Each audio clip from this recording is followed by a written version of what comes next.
itself. I'm Lindsay Ranga. I'm an eating disorder recovery coach, and I found freedom from an eating disorder. And I had this talk all ready to go, all written out and practiced. And I changed it last minute, which is true to form for me. But you see, I lead an eating disorder support group here in Austin every week.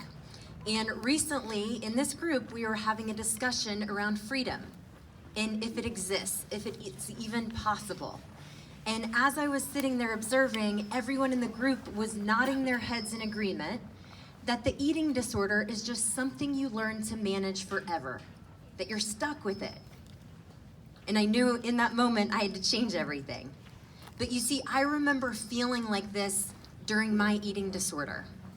On top of that, I believed anyone who claimed total freedom from the eating disorder was a total liar.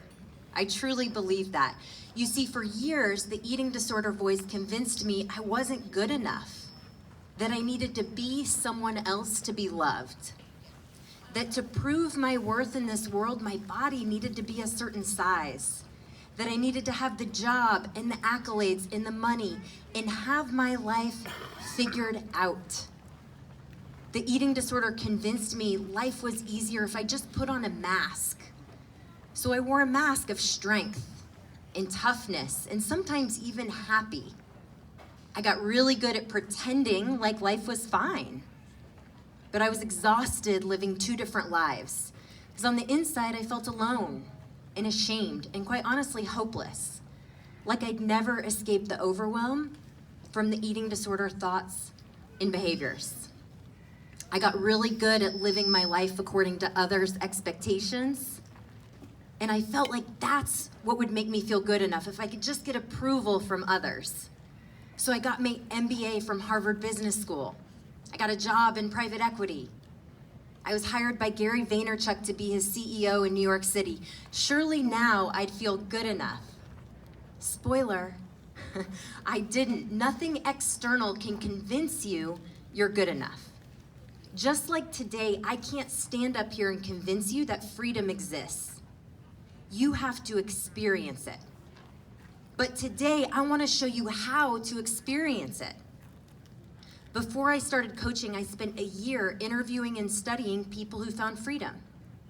And what I learned is that there are lots of paths to finding freedom. There's no right in recovery. There's only what's right for you.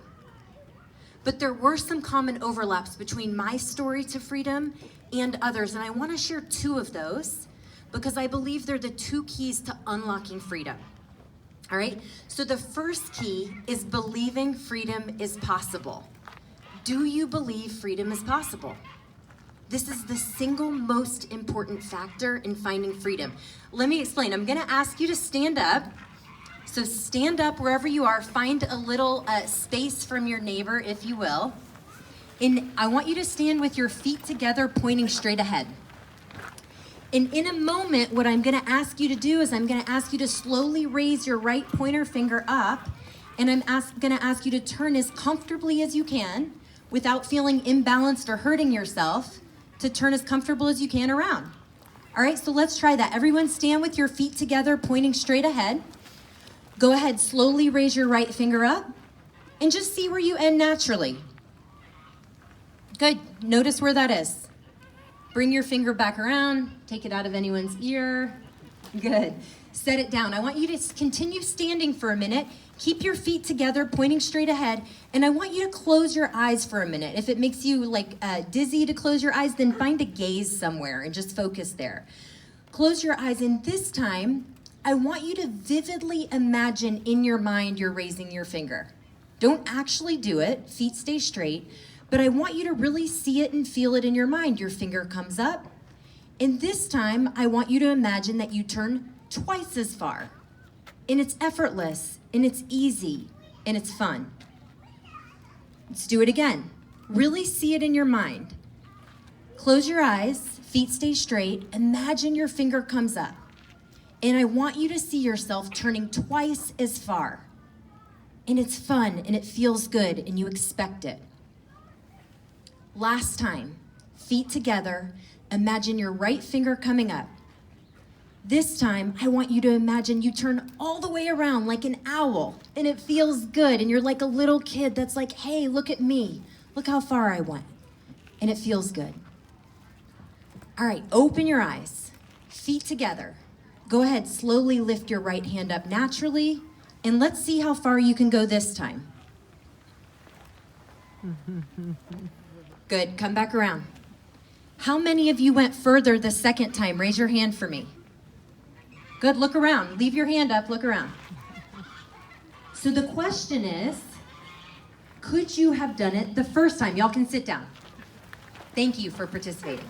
Could you have done it the first time? Sure. With 3 quick rehearsals in your mind, you saw it was possible. The difference the second time, you believed you could do it. This is a simple example, but the same is true in recovery. You have to believe it. You have to see it in your mind. Henry Ford said this, and I'm like a broken record with Henry Ford, y'all, but this quote is dead on. Henry Ford said, whether you think you can do something or whether you think you can't do something, you're right. Our belief systems are the filters that turn on or shut off our ability to produce any results in life. So when you say you can't do something, if you say you can't recover, you're right. You're programming that and shutting off that part of your brain. When you say you can do something, you're opening up that possibility in your nervous system. Do you believe you can recover? It took me 7 years to understand this, to understand that recovery is 80% up here, 80% beliefs, 20% strategy. For 7 years, I just wanted to accumulate strategies. Give me more, right? I became an expert in DBT, CBT, journaling, distracting, delaying. I kept thinking, maybe I'm not doing it right. Maybe I need another strategy, right? These are all great strategies. And the truth is, there are lots of strategies that work, but only you can believe it's possible, right? Imagine Serena Williams. She has all the strategies at her disposal. Amazing tennis player, best coaches. She goes through all the practices, the drills, the trainings. If she walks onto the court for a really important match, right, the match of a lifetime, recovery, and she sees her opponent standing there, and she says to herself, this is too hard. I'll never win. There's no way I can do this. Even with all the strategies perfected, how do you think she'll perform if she doesn't believe in herself? Think of how powerful the things you're already doing could be if you were convinced you'd find freedom. And it wasn't a matter of if you'd find it, only how soon. All right, the second key to unlocking freedom is focus. Focus on your future. You've all heard this analogy that if you're driving and you start skidding towards a tree, right? Don't look at the tree. You're supposed to focus on where you want to go, not on where you don't want to go. But I get a lot of clients who can clearly articulate to me what they don't want, what they want to stop. The trouble with that is when we're feeding our mind that focus, we start to move towards it. So I'm going to ask you a tough question. It's the same question I ask my clients, which is, what do you want? Where do you want to go? And you don't have to have an eating disorder to answer this question. Close your eyes for a minute if it helps. Ask yourself, what do you want in life? Where do you want to go? Is it to create, to contribute, to fall in love, to travel, right? Whatever it is, there's no wrong reason. There's only your version of freedom. So get a clear picture in your mind and revisit that often, because our focus determines how we think and feel. In other words, where focus goes, energy flows, right? There's science to back this up. It's called the RAS part of our brain. You don't need to remember this. It's the reticular activating system. This is the part of our brain that when we decide we want a certain type of car, right? Can anyone remember they decided they wanted a new car or a used car, and what happens is you suddenly start seeing those all over the road, right? The RAS, we tell something it's important. The job of the RAS is to look for messages in the world to validate what we say is important. So when we decide we want a black Jeep Wrangler, The brain says, hey, let me look for messages in the world to reaffirm what you're already thinking. Anyone here a dog owner? Raise your hand. Do you notice other dogs everywhere? Yeah, that's because you told your brain it was important, right? So similarly, when the eating disorder voice or the inner critic is loud, right? The RAS is looking for messages of diets, fat, thin, ways we're not good enough. And the RAS is really clever and sneaky. If you're looking for ways you're not good enough, you will find it. But the good news is we get to tell the RAS what to believe. We get to tell it what's important to us. And we can let it work on our behalf. This is good news. So let's give it a different message and see what shifts. So now I'm gonna end this with 2 homework items because I'm a coach, right? And I love homework. And this knowledge that I'm giving is useless if we don't apply it. So this homework is really easy to do. It takes 2 minutes every day. I'm gonna ask you to commit to it for 2 weeks to see what shifts. There are 2 homework items, 2 minutes, commit for 2 weeks. The first is visualize or pray, whatever is in your practice. Get that clear picture of freedom in your mind every night as your head hits the pillow. Every night as you lay down to sleep, imagine that freedom, whatever it is for yourself. See it, feel it, just like we did in our mind when we turned our finger. Get clear on that. For me, this was the most transformational thing when I went through recovery.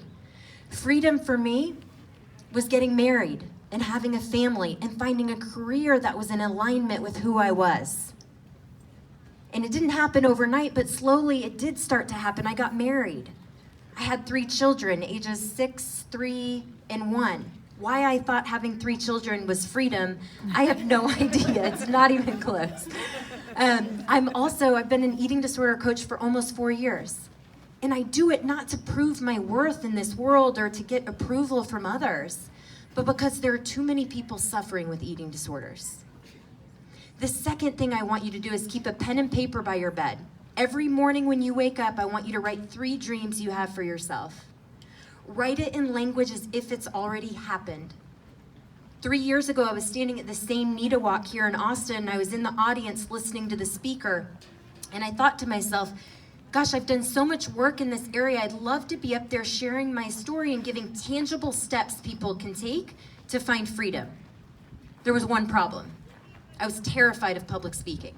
Terrified. Never done it before. But I was in the habit of writing every single morning what my dreams were.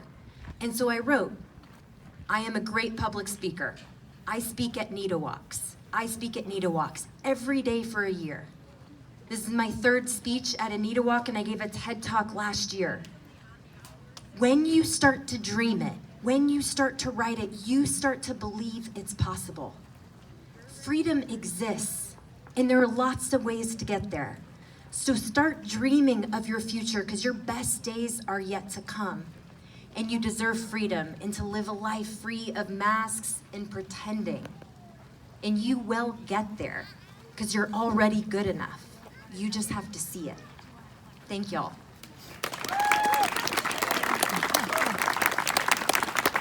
Thank you, Lindsay. Okay, so our last